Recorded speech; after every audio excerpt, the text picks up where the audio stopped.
നമ്മൾ സിനിമ എടുക്കുന്ന മലയാളികൾക്ക് വേണ്ടിയിട്ടോ ഇന്ത്യക്കാർക്ക് വേണ്ടിയിട്ടോ അല്ലെങ്കിൽ ഒരാൾക്ക് മാത്രമല്ലല്ലോ. ഇപ്പൊ നെറ്റ്ഫ്ലിക്സ് ആമസോൺ എന്ന ഇന്ത്യൻ കമ്പനികളല്ലല്ലോ, അല്ലെങ്കിൽ മലയാളി കമ്പനികളല്ലല്ലോ. സിനിമ എന്ന് പറയുന്ന ഒരു വിഷ്വൽ ലാംഗ്വേജ് അല്ലേ. ഭരത് ഗോപി എന്ന് പറയുന്ന മഹാനും നെടുമുടി വേണു എന്ന് പറയുന്ന രണ്ട് മഹാന്മാരാണ് നമ്മളുടെ സീനിയേഴ്സ്. അതായത് കാവാല സാറിന്റെ അവിടെ സിനിമയിൽ വന്ന് സിനിമ അവര് പിടിച്ചെടുത്ത്. തിയേറ്റർ ആർട്ടിസ്റ്റുകൾ എന്ന് പറയുമ്പോൾ ചില സ്ഥലങ്ങളിൽ സ്പേസ് കുറവാണ്. ഞാൻ കണ്ടിരിക്കുന്നതാണ് ഇപ്പോൾ മലയാള സിനിമയിൽ കണ്ടിരിക്കുന്ന കാര്യം എനിക്ക് ഓപ്പണായിട്ട് പറയുന്ന മടിയൊന്നുമില്ല. ഇവിടെ ഒന്നും ശരിയും ഇല്ല, ഒന്നും തെറ്റുമില്ല എന്നാണ് ഞാൻ വിചാരിക്കുന്നത്. ഇവിടുത്തെ ശരി വേറൊരു സ്ഥലത്ത് പോകുമ്പോൾ അവിടെ തെറ്റാണ്, അവിടുത്തെ തെറ്റ് ഇവിടെ ശരിയാണ്.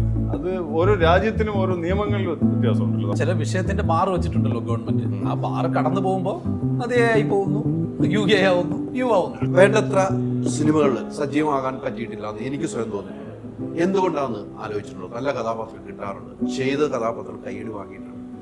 അതെന്തുകൊണ്ടാണെന്ന് ചിന്തിച്ചിട്ടുണ്ട്. ഇല്ല, ഒരിക്കലും അങ്ങനെ വന്നിട്ടില്ല. ഇതുവരെ അത് വന്നിട്ടില്ല. ചിലപ്പോൾ ഇനി ഭാവിയിൽ വരുമായിരിക്കും, എനിക്ക് അറിയത്തില്ല, വരുമോ ഇല്ലേന്ന് അറിയത്തില്ല. പക്ഷെ ഇതുവരെ എനിക്ക് അങ്ങനെ ഒരു റിഗ്രറ്റ് ഇല്ല. ഇങ്ങനെ പറയാം, ഓ അപ്പൊ ഈ അത് ബോറല്ലേ, അങ്ങനെ പറയണമെങ്കിൽ അങ്ങനെ പറയാൻ പറ്റും.